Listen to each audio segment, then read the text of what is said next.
So we're going to talk about determinants today.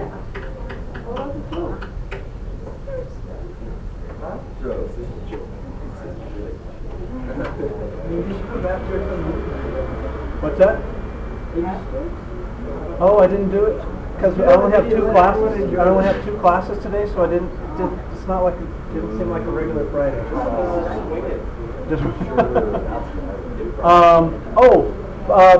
Before we talk about determinants, I did remember I showed this to my other classes. We did this in geometry because we were talking about the Pythagorean Theorem. Not a joke. Just something that's kind of interesting. So one of the ways that you can show the Pythagorean Theorem is you make a square on the sides of the right triangles. So a squared and b squared, that's the area of the squares. So you add up the area of the two green squares and equal the area of the blue square. So what this little demonstration has done is make these squares on the sides of the right triangle. And then on the sides of the green triangles, we draw another right triangle and make squares on the sides of those triangles. And if we keep doing that process, so on the next step we'd have right triangles on the yellow and the red triangle, on the yellow and red squares, and then keep going like that. So I'm going to do this. So if we add another set of squares, like that, and another set of triangles and squares, and then there's another one on the ones that are left there, and we end up with this tree, and it's a fractal. So we get this fractal tree. And if we change the side lengths of the right triangle, we end up with something that looks more like a vine. What's that? It's a sheep, not a tree. A sheep? Oh, it's, yeah. And so as we change the side lengths of the right triangles, it kind of curls around more.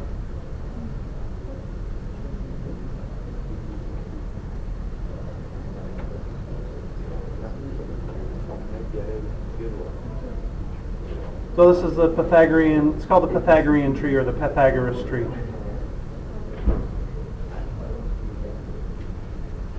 And you can keep going and adding triangles and squares on the sides of the other triangles and squares, and it gets more and more and more jagged on the edges. And part of what makes it a fractal is eventually the perimeter is infinite, but the area stays finite. Kind of a cool thing. So I showed that to the geometry class because we were talking about the Pythagorean Theorem, and I just think it's pretty cool looking. So each of these, so we have what makes it a fractal. Part of what makes it a fractal is you have this, and then you have smaller copies of that original shape, and on each of those you have smaller copies of the original, and it keeps going and keeps going and keeps going, and the base shape is this little curve for this one. So anyway, there's Pythagoras tree. All right, determinants. For determinants, what we're doing is we're going to learn this operation so that we can then find the inverse of a matrix, and we use the inverse of a matrix to solve a system of equations using matrices. So for determinants, our matrix must be square.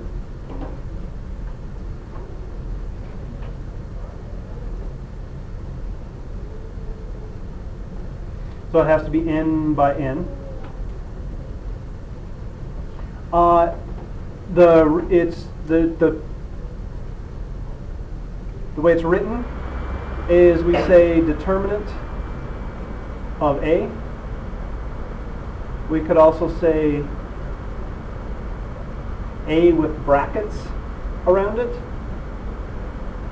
the straight brackets. So we need to be careful. I know some people write their matrices or have been writing their matrices with straight brackets,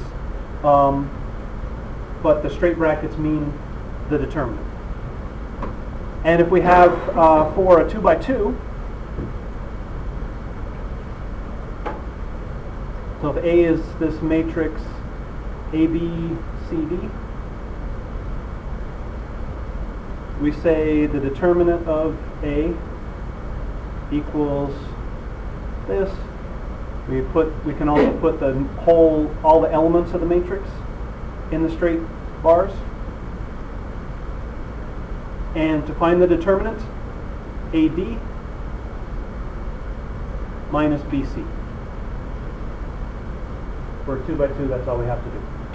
Multiply these two numbers on the first diagonal, multiply the two numbers on the second diagonal, and subtract. So easy, very easy operation for a 2 by 2 matrix. So a quick example. So if we had A equals this matrix,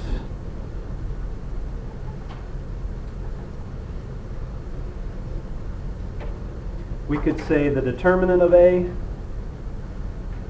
I'm just writing all the ways that you might see it written. Straight bars around the matrix, straight bars around negative 6, 2, 7, 1. That's going to be negative 6 times 1 minus 7 times 2. So it's negative 6 minus 14 equals negative 20. And that's all we have to do for a 2 by 2 matrix.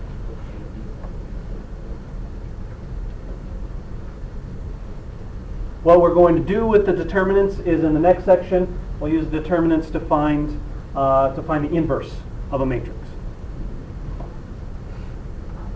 So questions on the process for a 2 by 2? All right, for a 3 by 3, little more work involved, but all we're doing for a 3 by 3 is finding the determinant of a 2 by 2 matrix 3 times. So the easiest way to see that is to do an example. So let's say we have 1, negative 2, keep writing commas here, 3.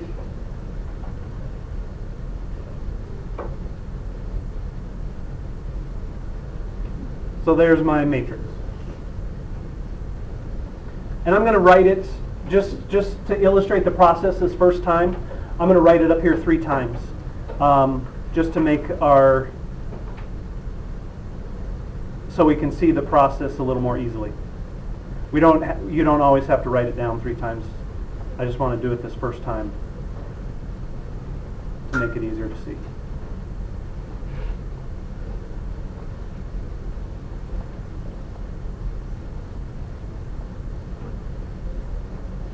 All right, so to make it easy, I'm just going to show we're always going to use the first row. So the first thing we need to know is I'm going to put a plus sign here, a minus sign here, and a plus sign here. The second one is always minus. So the first thing that I do, if we want to find the determinant,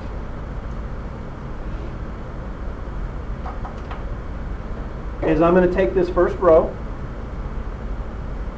and I'm going to do it in red here, and this first column. And basically I'm just going to cross them out. But I'm going to take the first number in the first row. So this first, to find the determinant of the 3 by 3 matrix, we're going to take this 1 times the determinant of the 2 by 2 matrix that's left when I cross that row and that column out. So the determinant of this little matrix here. The determinant of that one is negative 1 times negative 2 minus 4 times 1.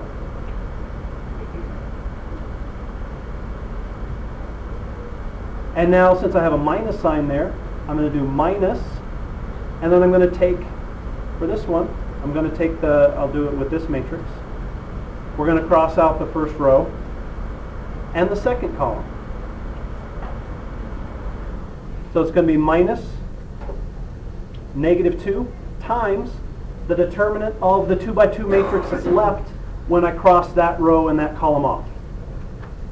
So I have this 2 by 2 matrix here. So the determinant of that matrix is 2 times negative 2, this times this, minus 4 times 2.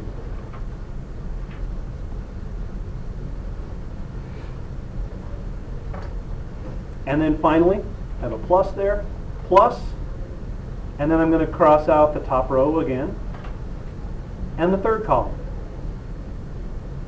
But I'm going to use this number here, 3 times the determinant of this 2 by 2 matrix that's left when I cross that row and that column off. So 2 times 1 minus negative 1 times 2. And then I just do all this arithmetic and add that together. So that's 1 times, what is this, 2 minus 4, negative 2, minus negative 2 times negative 4 minus 8, so negative 12, plus 3 times 2 minus, or 2 plus 2, 4.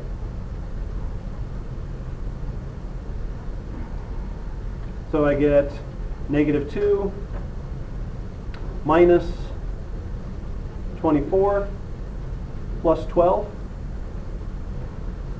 So negative 2 minus 12 minus 14. Mm-hmm. How come there's a plus in front of the 3 on the green one and then a minus in front of the 2? When 2 is already negative?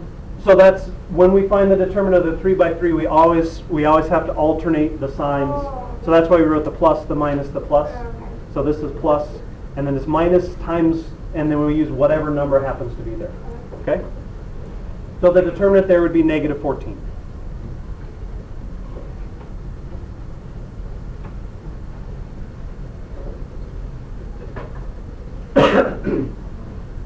So questions on that, excuse me, on that process.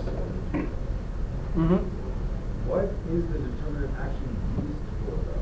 We are going to use it to find we need the determinant to find the inverse of a matrix. Okay. We'll use it to find the inverse. For the 3 by 3 matrix, that's one of the things that you use it for. That's what we'll use it for.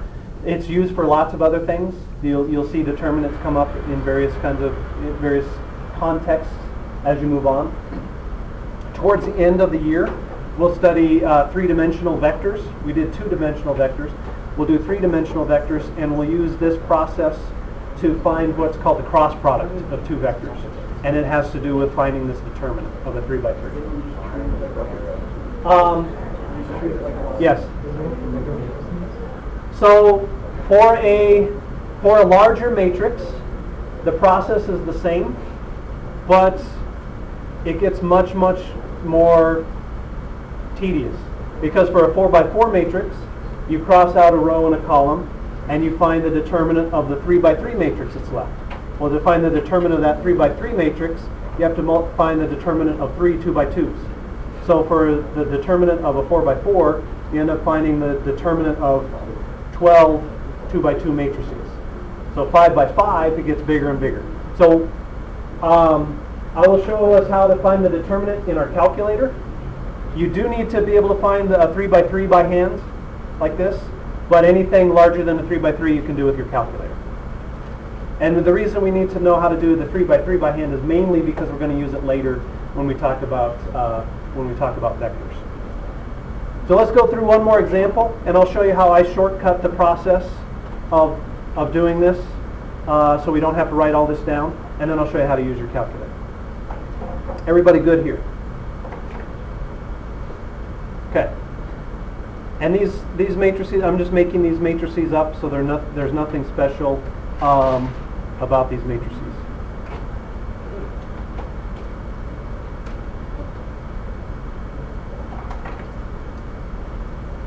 So we want to find the determinant of that matrix. So straight bars means find the determinant. So the way I usually do this is I write the 1, and then I think in my head I think about crossing out that row and that column, and so the determinant, the matrix that's left, is 1 times 4 minus negative 2.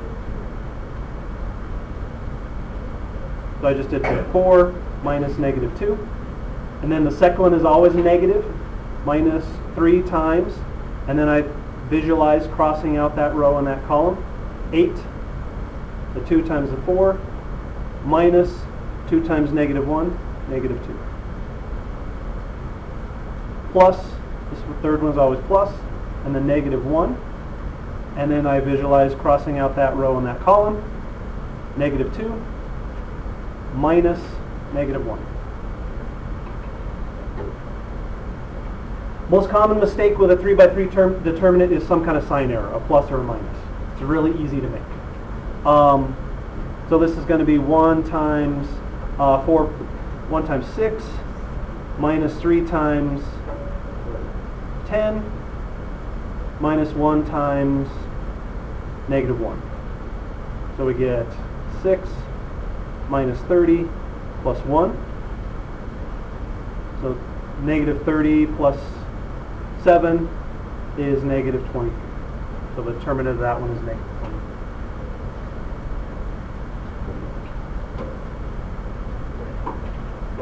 We good? Okay. Calculator. Let's look at our calculators. I should have got this fired up before, but because it takes a while. Calculators are really nice for doing things with matrices because they do all these calculations really quickly and easily. But it's nice to know what the calculator is doing. All right, so if you already have a matrix in your calculator, that's fine. You can use that. I already have a 3 by 3 matrix in matrix A. If you don't, you just need to go over to matrix edit, get a 3 by 3 matrix in there. It could be any matrix. So I still have the ones we used in class the other day. So to find the determinant, you go to the matrix menu, the second matrix, go over to math, and it's the first one. Hit enter, and I want to find the determinant of matrix A. Go back to the matrix menu, get matrix A. I hit enter, and the determinant of that matrix turns out to be 0, the one that we put in there last time. And what that would mean if we were trying to solve a system of equations with that matrix would mean that matrix doesn't have an inverse. So we would not be able to use matrices. We'd have to do that one by hand, which is not fun. So the determinant is in the matrix menu. We go over to math. The determinant is the first one. Find the determinant of B, and I think that turns out to be 0 also, because I just switched the numbers around. The determinant of that one is 0 also. But if you had different numbers, you'd get the determinant, some number for your determinant. So in your homework, it'll have some larger matrices, 4 by 4 or something. And you put that in your calculator and you find your determinant that way.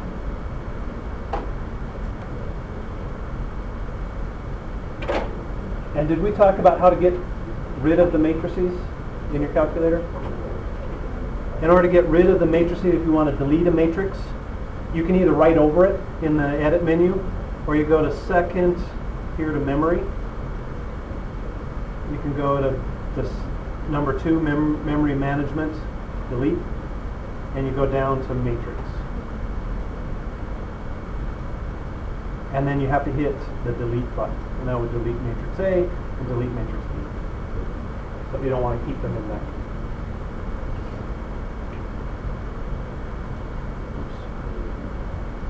All right, questions on the calculator? Okay.